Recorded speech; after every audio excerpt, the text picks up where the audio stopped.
नमस्ते फ्रेंड्स। हमारा MDR HR का जो यूट्यूब चैनल है उसके लिए आप सब्सक्राइब कीजिए और हमें इनकरेज करिए। ऐसे में स्टार्टिंग में रिक्वेस्ट करता हूँ, जो हम बैंकिंग टर्मिनोलॉजी की सीरीज चला रहे हैं उसमें आज का 15वां वीडियो है और केवाईसी रिलेटेड चौथा है, कॉन्जिक्यूटिव फोर्थ है और लास्ट है केवाईसी रिलेटेड। तो आज हम डिजिटल प्रोसेस क्या होती है और केवाईसी के बारे में जो जनरल इंस्ट्रक्शन दिया है रिजर्व बैंक ऑफ इंडिया ने, उसकी जानकारी लेने की कोशिश करेंगे। तो डिजिटल केवाईसी प्रोसेस के बारे में रिजर्व बैंक ऑफ इंडिया ने क्या बताया है? तो develop digital KYC process preferably, कि उसमें फ्रॉड के चांसेस कम होते हैं। ऑफ कोर्स बाकी का सब प्रिकॉशंस लिया तो उसमें क्या था, वो जो एप्लीकेशन रहता है डिजिटल प्रोसेस का, it should be through authenticated application. जो एप्लीकेशन है वो ऑथेंटिकेटेड चाहिए, प्रमाणित चाहिए, और it should be operated only by authorised officials of the bank. किसी को भी नहीं देने का, बैंक के ऑफिशियल चाहिए और they should be authorise for that particular purpose. और जो भी डेटा हमारे पास रहता है वो it should be preserve. Original जो भी है हमारे पास केवाईसी रिलेटेड डेटा है, that has to be preserve by the bank. Authorise officer shall take live photograph of customer. Customer का कौन सा स्टिल फोटो, स्टिल वीडियो, पुराना फोटो नहीं चलता है, लाइव फोटोग्राफ चलते हैं। इसका मतलब क्या है कि ही should be present while taking photograph, both authorized official and the customer. It should be embedded in CF, जो कस्टमर एप्लीकेशन फॉर्म रहता है उसके अंदर वो फोटो डिजिटली जाना चाहिए। ठीक है ना, लाइव फोटो। तो application should put watermark in readable form. उसके ऊपर क्या चाहिए, जैसे अपने करेंसी नोट पे वाटरमार्क रहता है ना, वैसा वाटरमार्क चाहिए। और वो कहाँ पर हमें पेस्ट करना चाहिए डिजिटली? CF में। ठीक है ना। Authorise officials name, code, date, time and GPS location. और जो ऑफिशियल ये ले रहा है, लाइव फोटोग्राफ ले रहा है, डिजिटली पेस्ट कर रहा है, तो व्हाट यू शुड डू, उसके ऊपर फोटोग्राफ के नीचे उसका नाम आना चाहिए, प्रिफरेबली डेसिग्नेशन भी आना चाहिए, बैंक का जो कोड नंबर रहता है, एम्प्लॉय कोड, वो भी आना चाहिए, और डेट और टाइम ये दोनों आना चाहिए। और जीपीएस लोकेशन है उसने कहाँ पर लिया वो फोटोग्राफ, वो भी आना चाहिए। So these are all the precautions Reserve Bank of India expect us to take. हमें ये सब लेना चाहिए।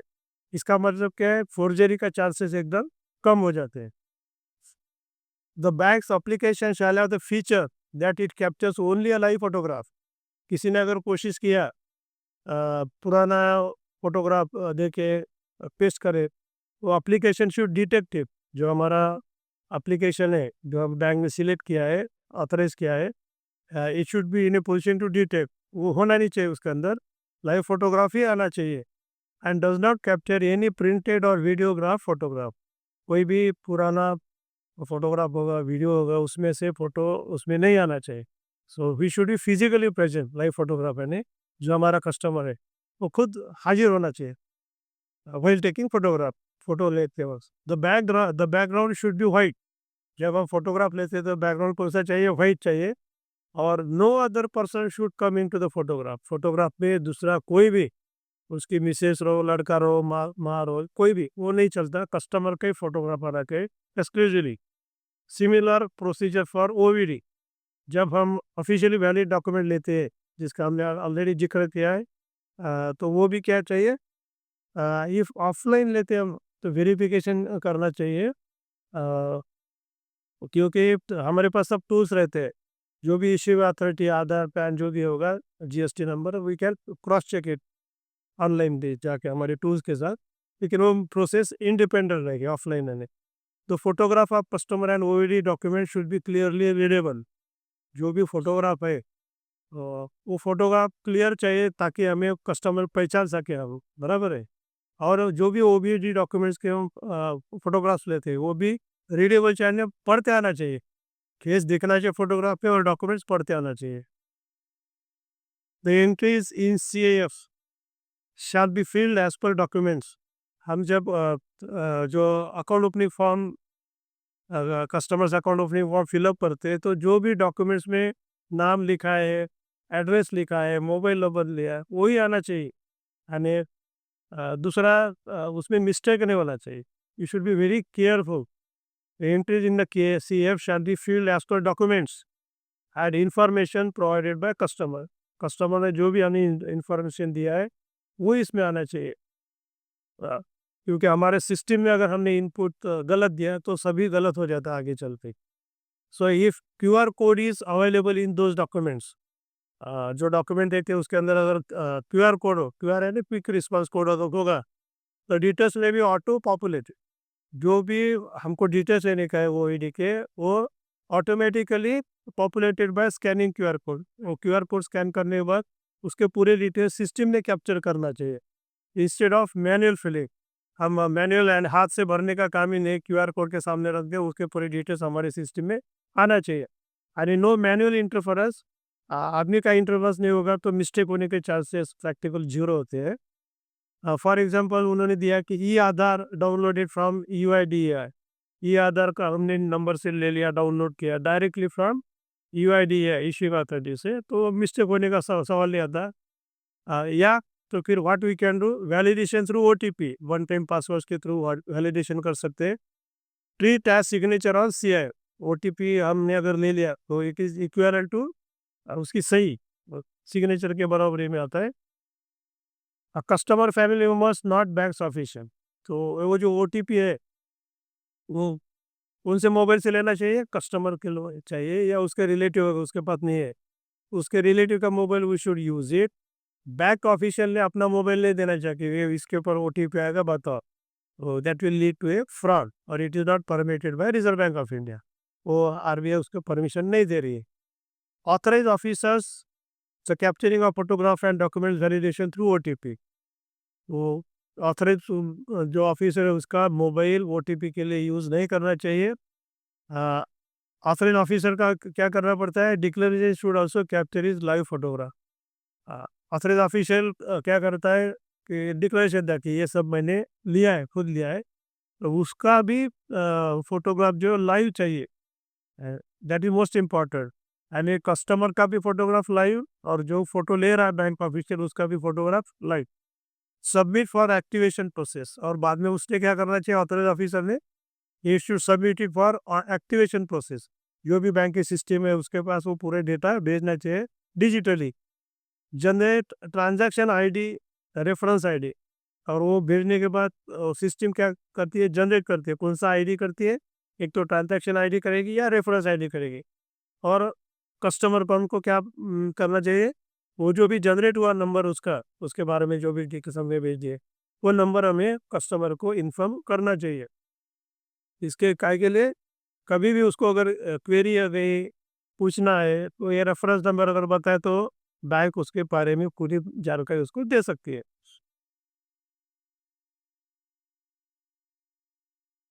ये ऑथराइज ऑफिसर का क्या ड्यूटी है, उसने चेक और वेरीफाई करना चाहिए। क्या करना चाहिए, the picture of the document matches with information entered, जो भी पिक्चर है डॉक्यूमेंट्स का ले रहे हैं तो it should match with information entered. Account अपने फॉर्म में जो इंफॉर्मेशन दिया है और उसमें जो है वो टैली होना चाहिए। Photograph of customer matches with photo available in the document, photograph जो कस्टमर का हम ले रहे हैं live photo, issue tally with this. For example pan के ऊपर फोटो है और, उसके बाद में आधार के ऊपर फोटो, इट शुड मैच। ये बहुत तकलीफ की बात है, it is not that easy. एक देखिए कि आधार पैन का बहुत पुराना नंबर हो सकता है और आज का जो करंट फोटो लाइव फोटोग्राफ वो मैच नहीं करेगा, लेकिन एक्सपीरियंस बैंकर को क्या है, फीचर्स स्टडी करना चाहिए, उसका फेस, उसके आई, उसके ईयर्स, फोरहेड का रचना वगैरह वगैरह, बाल का जा सकते हैं उसके, लेकिन वो जो फीचर्स है बॉडी के पर्टिकुलर फेस के, उसके ऊपर से ये टू टेक डिसीजन। और ये एक्सपीरियंस की बात है, स्किल की बात है, that we have to develop. और necessary details are fill in इसी। और पूरे के पूरे कस्टमर ने क्या करना चाहिए, एप्लीकेशन फॉर्म जो है उसके अंदर पूरे के पूरे डिटेल्स लिखना चाहिए। आधा भरा आधा नहीं भरा ये नहीं चलेगा। ऑन सक्सेसफुल वेरिफिकेशन, ये सब वो भी पूरा सक्सेसफुल हो गया, चेक हो गया। CAF shall be digitally sign by AO। वो जो CAF है, एप्लीकेशन फॉर्म जो है कस्टमर का, तो it should be sign by AO, authorise official ने सिग्नेचर करना चाहिए और प्रिंट लेना चाहिए, और वो प्रिंट के ऊपर सिग्नेचर लेना चाहिए कस्टमर का, और उसको एक कॉपी देना चाहिए, scanned and uploaded in the system. वो कस्टमर का सिग्नेचर लेने के बाद उसको एक कॉपी दे सकते हैं हम, और स्कैनिंग करके हेड ऑफिस में भेज देना चाहिए for further processing. Original hard copy will be return to the customer, और हमारे पास डिजिटल डाटा है। Services of BC can be utilise, ये सब काम के लिए बिजनेस करेस्पॉन्डेंस का सर्विसेज बैंक यूज़ कर सकती है। अभी जनरल इंस्ट्रक्शन में जो रिजर्व बैंक ने दिया है, और क्या क्या दिया है, रिकॉर्ड हमको मेंटेन करना पड़ता है KYC का। तो उसके अंदर KYC के अंदर PML एक्ट भी आता है, prevention of money laundering act. तो उसके तहत 5 साल तक हमें डॉक्यूमेंट्स प्रिजर्व करना पड़ता है। Record pertaining to identity address, जो भी उसके हमने लिया है, तो वो रिकॉर्ड मेंटेन करना पड़ता है। कब तक? जब तक उसकी बैंक के साथ रिलेशनशिप है तब तक। और जब रिलेशनशिप एंड हो जाती है, यानी वो अगर बैंक का अकाउंट बंद कर दिया, एक्सपायर हो गया, जो भी रीज़न है, उसके बाद में 5 साल तक वो रिकॉर्ड हमें प्रिजर्व करना पड़ता है। Identification and transaction record to be made available swiftly. हमें जो स्टोरेज सिस्टम है हमारा, रिकॉर्ड मैनेजमेंट जो है, वो कैसा चाहिए? जो भी पर्टिकुलर कस्टमर का रिकॉर्ड चाहिए, तो इमीडिएटली हमें वो रिकॉर्ड में से मिलना चाहिए। अगर किसी को कोई रिक्वेस्ट आती है, कोई भी अथॉरिटी से आती है, कस्टमर से आती है, तो we should be in a position to fetch the information. तो ये टाइप का रिकॉर्ड मैनेजमेंट चाहिए। Maintain proper system of records, data should be retrievable account wise. जो भी डेटा है कस्टमर का, तो अकाउंट वाइज हमें उसका डेटा मिलना चाहिए, मिक्सअप नहीं होना चाहिए सर। जो हमने कमांड दिया है, तो immediately we should get the data of that particular customer. Maintain records of the customers identification data and address in hard and soft copy. Instructions क्या है? उसका जो आइडेंटिफिकेशन का डेटा है हमारे पास, proof of identity and proof of address लेते हैं KYC के अंदर हम, वो दोनों जो है उसकी हार्ड कॉपी चाहिए बैंक में, और सॉफ्ट कॉपी में भी वो डेटा स्टोर करना चाहिए। Identification data includes updation records of identification. हम KYC का अपडेशन करते हैं तब, और कोई हमने लिया है, प्रूफ ऑफ एड्रेस चेंज वगैरह होगा, तो अपडेटेड रिकॉर्ड चाहिए। उसके अलग अलग फाइल होना चाहिए। बिजनेस करस्पॉन्डेंट अगर हो गया हमारा, तो फॉर एग्जांपल पार्टनर चेंज हो गया, रिटायर हो गया, एडमिट हो गया, ये जो भी ये बिजनेस करस्पॉन्डेंस है, वो सब फाइल में होना चाहिए। एंड जो भी हमारा एनालिसिस है अकाउंट के बारे में रिगार्डिंग KYC थ्रेट, KYC का जो रिस्क है, उसके बारे में अगर हमारा कोई एनालिसिस है, हम लोग को कोई डाउट आता है, तो वो भी हमें हमारा रिकॉर्ड इंटैक्ट होना चाहिए। कभी भी कोई अथॉरिटी पूछती है, तो we should be in a position to submit it. Reporting requirements to FIO, बराबर है, financial intelligence unit of India, इसके लिए हम FIO IND बोलते हैं। It is to be reported in a prescribe format. FIO का प्रिस्क्राइब फॉर्मेट है, उसके अंदर ये रिपोर्ट जाना चाहिए, और इट इज़ अवेलेबल, उनके वेबसाइट से हम कर सकते हैं। रिपोर्ट जनरेशन यूटिलिटी भी उन्होंने प्रोवाइड किया हमें। Report validation utility is also develop by FIO India.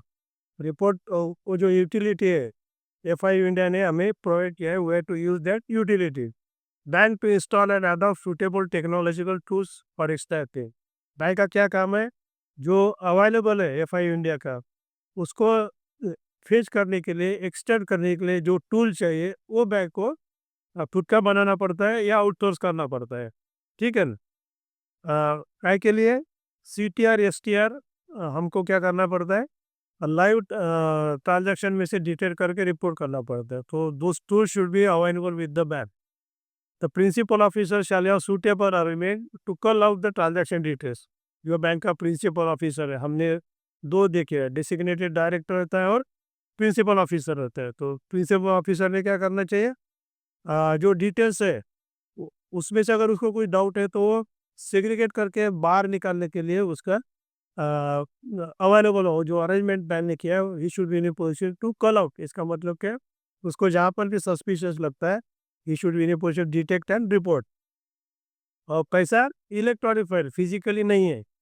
In case branches are not computerise, वो क्या करना, अगर ब्रांचेस कंप्यूटर नहीं है, they can not do that. इन प्रिंसिपल ऑफिसर क्या करना करेगा, वो ये सब ट्रांजैक्शन डिटेल्स का अलॉट करके वो फीड करेगा कहाँ पर, एफआई इंडिया पर। अदरवाइज ब्रांचेस के थ्रू ही ये प्रोसेसस स्टार्ट इनिशिएट हो सकती है, और फिल्टर होके कहाँ पर जाएगी, एफआई इंडिया जाएगी वाया हेड ऑफिस, या बैंक का अगर सिस्टम है तो ब्रांचेस में report directly. It all depends. A delay of each delay a day in not reporting a transaction, or delay of each day in rectifying a misrepresent transaction, तो इसका मतलब क्या है, हमें प्रॉम्प्टली रिपोर्ट करना पड़ता है। उन्होंने टाइम लिमिट दिया है, तो टाइम लिमिट के बाहर फॉर एग्जांपल हमारा 2 दिन लेट हो गया, तो रूल क्या बोलता है, 2 दिन यानी 2 ब्रीच हो गए, 2 टाइम आपने जो नियम है वो तोड़ डाला है। वो 1 ब्रीच नहीं होगा। 3 दिन अगर आप डिले हुए तो 3 बार आपने वायलेट किया, ऐसा उसका मीनिंग करके हमको पेनल्टी लग सकती है। सो इसके लिए वो सेपरेट वायलेशन डील करते हैं, ट्रीट करते हैं। तो इसलिए हमें जो भी टाइम लाइन दिया है उसके अंदर ही रिपोर्टिंग करना चाहिए, CTR और STR का। The bank shall not put any restriction on operations in the accounts merely on the basis of STR file. कोई ट्रांजैक्शन हमें सस्पिशियस लगता है और हमने रिपोर्ट किया है एफआई इंडिया को, तो उसका ट्रांजैक्शन जरूरी नहीं है बंद करने, unless you are cocksure. Otherwise you should be allowed to operate the account. Maintenance of records and furnishing information shall be treated as confidential. जो भी हम मेंटेन कर रहे हैं रिकॉर्ड हमारे कस्टमर का, वो कॉन्फिडेंशियल है और उसको कॉन्फिडेंशियली ट्रीट करना है। सभी बैंक के सभी कर्मचारी, डायरेक्टर, चेयरमैन जो भी है बैंक से, उन्होंने सबने ये वो सब सीक्रेसी लेना चाहिए इसके बारे में। To identify and generate STR, bank shall implement robust software. जो सॉफ्टवेयर है बैंक ने बहुत अच्छे क्वालिटी का लेना चाहिए, फिर हमने देखा कि it doesn't depend on amount. तो इसके लिए जो हमारा सॉफ्टवेयर है वो डिटेक्ट करना चाहिए कि अ, वो जो ट्रांजैक्शन है वेदर इट इज सस्पिशियस और नॉट, तो वो बैंक की जिम्मेदारी है सॉफ्टवेयर लेने की। अभी हम समझ के लेंगे बैंक की ऑब्लिगेशंस क्या है। Unlawful activities prevention act, UAPA यानी अनलॉफुल एक्टिविटीज प्रिवेंशन एक्ट 1967 1967। उसके अंदर क्या दिया है बैंक के लिए, bank should not have any account having terrorist links.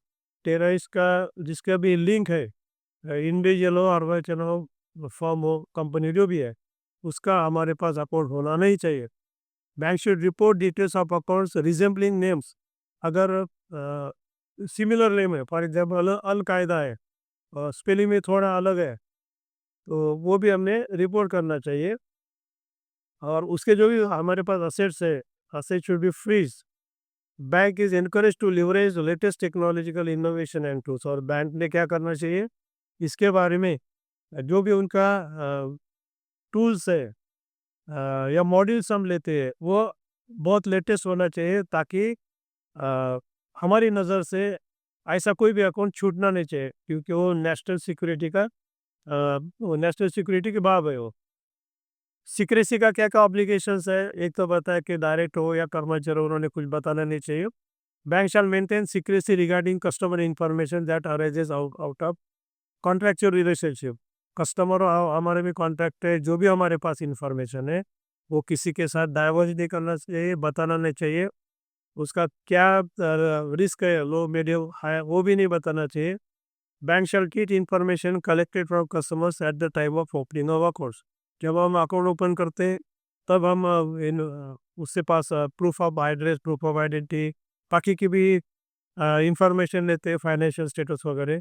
और या तो during currency of the account हमारे पास उसकी इंफॉर्मेशन आती है, मोबाइल नंबर हो, एड्रेस चेंज हो, वो सब इंफॉर्मेशन हमें सिक्योर रहना चाहिए, डेटा ब्रीच नहीं होना चाहिए। नहीं तो DPDP एक्ट 2023 लागू हो गया, उसके अंदर भी बैंक को पनिशमेंट हो सकती है। इसके लिए एक्सेप्शंस दिए हैं ये एक्ट में, where disclosure is under compulsion of law. Law में कंपल्सरी आपको वो ये इंफॉर्मेशन वो अथॉरिटी को देना ही पड़ता है, गवर्नमेंट अथॉरिटी को। We have to disclose it where there is a duty to public, duty है पब्लिक को हमको बताना पड़ता है, तो वो डिस्क्लोज कर सकते हैं। फॉर एग्जांपल डीपीडीपी एक्ट के अंदर हॉस्पिटल को भी लागू है ये ब्रीच ऑफ सिक्योरिटी। और कोई उनका पेशेंट आता है, उसमें से पैंडेमिक की उनको डर लगता है, तो they must report it to the concern government officer को, उनकी ड्यूटी बनती है। So this is exemption where the interest of the bank requires disclosure. For example wilful defaulter हम डिस्क्लोज करते हैं, तो it is in the interest of the bank, ठीक है ना। डिस्क्लोजर इज विथ एक्सप्रेस और इम्प्लाइड कंसेंट।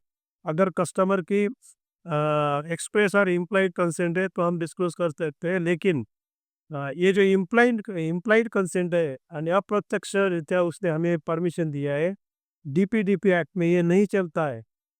उसमें specific purpose के लिए रिक्वेस्ट होना चाहिए।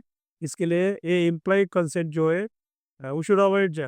जहाँ पर एक्सप्रेस डायरेक्ट हमें कंसेंट है वही हम कस्टमर की, तो वही हम डिस्क्लोज कर सकते हैं।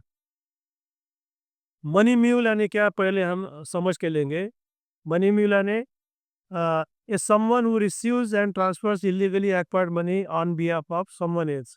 कोई आदमी है, फॉर एग्जांपल अगर मैं हूँ तो मेरा अकाउंट है, तो दैट कैन बी यूज। कोई टेररिस्ट हो या ब्लैक मनी वाला हो तो मुझे अकाउंट ओपन करने के लिए देगा, कुछ पैसा मेरे अकाउंट में ट्रांसफर होगा, सब फॉर एग्जांपल 10 लाख हो गए, उसमें से 9.5 लाख दूसरे के अकाउंट में चले जाएंगे, 50,000 मेरे पास रहेगा। तो ये टाइप का जो ट्रांजैक्शन है उसको क्या बोलते हैं, I have use as a money mule. Mule यानी देखो आप हिमालय में अगर गए होगे, वहाँ पर एक रहते हैं, उसके ऊपर खच्चर रहते हैं, तो वो बोझा ढोने के लिए यूज किया जाता है। उनको कुछ मालूम नहीं रहता उसके अंदर क्या है क्या नहीं, ठीक है, क्या सामान रखा है क्या नहीं, तो नहीं मालूम रहता है। तो an individuals account is use like that. तो criminals recruit mules to move funds obtained through scams. वो जो क्रिमिनल है उनके पास कौन सा पैसा रहता है, स्कैम रहता है, फिशिंग, साइबर अटैक के थ्रू जो लेते हैं, वो ड्रग ट्रैफिकिंग का पैसा रहता है, तो उनको सिस्टम में लाने का है। वो क्या करते हैं, ऐसे अकाउंट्स किसी को यूज़ कर लेते हैं, जो बेचारे उनको कुछ मालूम नहीं रहता है, मोस्टली तो वो इलिटरेट भी हो सकते हैं। या तो कोई जानबूझ के होते हैं कि पैसा मिलता है फुकट में, घर बैठे बैठे खाता खोलो पैसा ले लो। तो नॉर्मली ये पैसा कैसा आता है बैंक में, ये वो जमा करते हैं और जाता है, डिजिटल फॉर्म में जाता है। तो कॉम्प्लिसिट न्यूज़, अनविटिंग न्यूज़ यानी कुछ जिनको कुछ मालूम नहीं है और जो खुद होके होते हैं। सो ये जो मनी न्यूज़ करके कोई ऐड करता है तो we should be in a position to trace, क्योंकि हमारे पास अपर ओपनिंग का डेटा रहता है, उसका सोर्स ऑफ इनकम क्या क्या करता है क्या नहीं, और इतना पैसा कहाँ से जा रहा है, कहाँ से आ रहा है, कहाँ जा रहा है। तो हमारा जो एडवांस मॉड्यूल होगा तो it can detect such accounts money loss. इसके लिए ये जो इंडियन इकोनॉमी है, अपने देश की अर्थव्यवस्था है, उसके लिए क्या है, ये डेंजरस है। तो अगर हमने इग्नोर किया तो we can be also involve by the police. इसके लिए हमें बहुत केयरफुल रहना चाहिए मनी म्यूल के बारे में। ये बहुत सीरियस नेचर का फ्रॉड है, we have to be cautious. Strictly adhere to instructions for opening of accounts. तो हम एज ए बैंकर हमने क्या करना चाहिए, अकाउंट ओपनिंग के लिए आरबीआई ने जो भी डायरेक्शन दिए केवाईसी के, वो लेटर एंड स्पिरिट में तय दिल से वो इम्प्लीमेंट करना चाहिए। अननेसेसरी एग्जाम्पशन लिबर्टी मत ले लो, आपका डिस्क्रिप्शन मत यूज करो। जो भी रिजर्व बैंक के सर्कुलर में उसके हिसाब से हमके काम करना पड़ता है। Take appropriate action including reporting to FIU IND। तो अगर आपको कोई डाउट है, सस्पिशियस है, तो you have to report, that's all, आपका ड्यूटी खलास हो गया।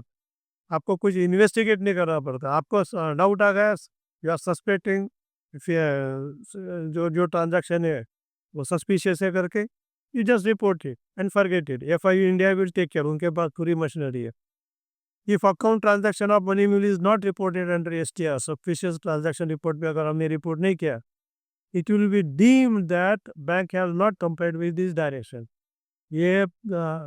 ये ऐसा समझ लेंगे कि बैंक ने तो केवाईसी का डायरेक्शन है, एंटी मनी लॉन्ड्रिंग का डायरेक्शन है, वो फॉलो नहीं किया, और बैंक, इसका मतलब क्या होता है, बैंक के ऊपर एक्शन ले सकते हैं।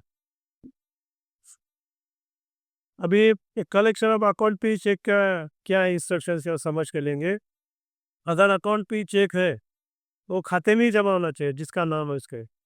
थोड़ा एक्सेप्शन दिया है, जो क्रेडिट कोऑपरेटिव सोसाइटी है वो उनका जो कस्टमर्स है उसके लिए हमारे पास अकाउंट ओपन कर सकते हैं बैंक में, और वो क्या give credit to the credit cooperative society का अकाउंट में। लेकिन जो भी अकाउंट है जिसके लिए हम जमा करके रहे उसका केवाईसी डॉक्यूमेंट्स होना जरूरी है। और दूसरा, ये जो रकम है वो 50,000 के ऊपर नहीं होना चाहिए, लेस देन 50,000 होना चाहिए, नॉट एक्सीडिंग 50,000। तो ये दोनों प्रिकॉशन अगर हम लेंगे तो अच्छा है। मेरा पर्सनल ओपिनियन है we should not enter into this business, वो बहुत रिस्क है इसके अंदर। Issue of DD, DD issue के बारे में क्या इंस्ट्रक्शन दिया है कि कैश में अगर देना है तो 50,000 के नीचे होना चाहिए। मोस्ट ऑफ द बैंक 20,000 के ऊपर का देते ही नहीं कैश में, it should be through account. तो name of the purchaser should be printed on the face of DD. जो इशूइंग बैंक है उसने क्या करना चाहिए, डीडी के ऊपर नाम लिखना चाहिए किसने परचेस किया है, और उसका पैन या फॉर्म 60 लेना चाहिए जब कैश में ट्रांजैक्शन होता है। तो अगर हम सेलिंग थर्ड पार्टी प्रोडक्ट्स अगर कर रहे हैं, फॉर एग्जांपल इंश्योरेंस प्रोडक्ट वगैरह, उसके लिए भी वर्किंग कस्टमर के लिए भी हमने ये लिमिट लेस देन 50,000 का अगर होगा तो ही कैश अलाउड है, सब्जेक्ट टू पैन और form 60 low, otherwise don't do it. You encourage all the transaction through account, account के थ्रू ट्रांजेक्शन किया तो हमारा हमें सेफ्टी मिलती है, क्योंकि अकाउंट ओपनिंग के वक्त हमने प्रिकॉशन लिए रहती है। No cash transaction for any product for ₹50,000 and above. कोई भी ट्रांजेक्शन कैश में नहीं होना चाहिए, 50,000 या इसके ऊपर का। उसी तरह एट पर चेक फैसिलिटी हम यूज़ करते हैं बहुत बार। It is given by commercial banks, cooperative bank को कमर्शियल बैंक की फैसिलिटी देती है। ये थोड़ा रिस्की है, आरबीआई कहता है। ये should be monitor and review to assess credit risk and reputation risk. इसके अंदर फ्रॉड हो सकता है, तो क्रेडिट रिस्क भी आ सकते हैं, बैंक को लॉस भी हो सकता है, और रेपुटेशन रिस्क भी है क्योंकि पेपरबाजी हो सकती है उसके अंदर। तो right to verify records maintain by cooperative bank society. Commercial bank को राइट रहता है कि हमारा रिकॉर्ड वो चेक करे। हमारा भी ड्यूटी है कोऑपरेटिव बैंक एज सच जो at par facility cheque facility use करते हैं कि रिकन्सिलेशन फंड्स प्रोविजन बराबर होना चाहिए। नहीं तो हम चेक इशू कर रहे हैं, हमारे अकाउंट में फंड्स ही नहीं है, तो बाउंस हो जाएगा, तो रेपुटेशन लॉस हो जाता है। तो इसके बारे में जो भी आरबीआई का हमने अभी तक डिस्कस किया है, केवाईसी और एएमएल का गाइडलाइंस वो फॉलो होना चाहिए। So this is also to be handle very careful, handle with care जिसको बोलते हैं। बहुत बार हमारी ज़रूरत है बिजनेस के लिए, लेकिन we should be very careful, थोड़ा ध्यान देके काम करना चाहिए। मैकेनिकली मत करो ये काम। Use of at par facility, bank should use for their own use. हमारे पर्पस के लिए हम यूज़ कर सकते हैं, कस्टमर के लिए नहीं कर सकते ये at par facility. Account holders who are KYC compliant, अगर कोई अकाउंट होल्डर के लिए हम कर रहे हैं तो उसका केवाईसी कंप्लायंट अकाउंट होना चाहिए। इन शॉर्ट वो ऑपरेटिव अकाउंट होना चाहिए, क्योंकि operative account is KYC compliant, that is what I presume, मुझे ऐसा लगता है। Walk in customers against cash for less than 50,000। अगर आपके पास कोई कस्टमर आता है, वॉक इन कस्टमर, और कैश में 50,000 के नीचे का ट्रांजैक्शन करना चाहे, तो क्या जरूरी है, जो हमने इशू किए ऐसे चेक एट पर फैसिलिटी के लेस देन 50,000 के, उसका रिकॉर्ड सेपरेटली हमारे पास मेंटेन होना चाहिए। क्योंकि अगर कोई आदमी हो जाता है ऐसा 40,000 के डीडी लेने के लिए, एट पर चेक लेने के लिए, तो वो सस्पिशियस हो जाता है। और उसके बाद में जो भी बैंक के साथ हमारी ड्राइव एग्रीमेंट है वहाँ पर सबमिशन फंड्स होना चाहिए। और हम जब भी चेक इशू करते हैं एट पर फैसिलिटी के, वो एक्सक्लूसिवली अकाउंट पे ही होना चाहिए। इसका मतलब वो प्रिंटेड ही करके लेना चाहिए अकाउंट पे ही, यानी मिसयूज नहीं हो सकता है। बैंक के जो प्रोडक्ट है, तो बैंक के प्रोडक्ट जो भी हम एग्जिस्टिंग प्रोडक्ट है या हम नए लॉन्च करते हैं, तो उसके अंदर ये हमारा व्यू होना चाहिए, एंगल होना चाहिए कि मनी लॉन्ड्रिंग या टेररिस्ट फंडिंग का वो एंगल से हमने देखना चाहिए कि कोई मिसयूज तो ना करे। हमने हमारे जो भी प्रोडक्ट है, सर्विसेज है, ये दोनों एंगल से, यानी केवाईसी में दो ही रिस्क है। Anti money laundering and terrorist funding. तो वो एंगल से इसका स्टडी होना चाहिए हमारे प्रोडक्ट्स का और सर्विसेज का। वैसे ही हमारे जो एम्प्लॉयज़ है, उसका जो हम सिलेक्शन करते हैं वो भी प्रॉपर होना चाहिए। दे शुड बी हाईएस्ट इंटीग्रिटी। मुझे एक स्टेट बैंक ऑफ इंडिया ने रिक्रूट किया था डायरेक्ट ऑफिसर्स का, और ज्वाइनिंग के बाद उन्होंने उनका रिपोर्ट लिया। उसके अंदर उनका सिविल रिपोर्ट अच्छा नहीं था, खराब था। तो उन्होंने उनको ज्वाइन करके नहीं लिया। तो ये टाइप का भी कुछ बैक प्रिकॉशंस लेती है, सिविल रिपोर्ट भी चेक करती है। और जो ऑफिसर्स ये काम करते हैं anti money laundering KYC related जो भी है, तो दे should B of highest integrity. उनका इम्पेकेबल इंटीग्रिटी बोलते हैं, तो बहुत ईमानदार होना चाहिए अपने देश के प्रति, अपने बैंक के प्रति, आपके खुद के ड्यूटी के प्रति। और इसके लिए बैंक ने क्या करना चाहिए, कंटिन्यूस ट्रेनिंग प्रोग्राम देना चाहिए एम्प्लॉयज़ को। ऑनगोइंग ट्रेनिंग प्रोग्राम रिपीटेडली देना चाहिए, उनका ब्रेन वॉश करना चाहिए। नेशनल सिक्योरिटी के लिए इसका क्या इम्पोर्टेंस है, केवाईसी गाइडलाइंस का, एंटी मनी लॉन्ड्रिंग का, ये उनके ख्याल में जहन में बैठना चाहिए।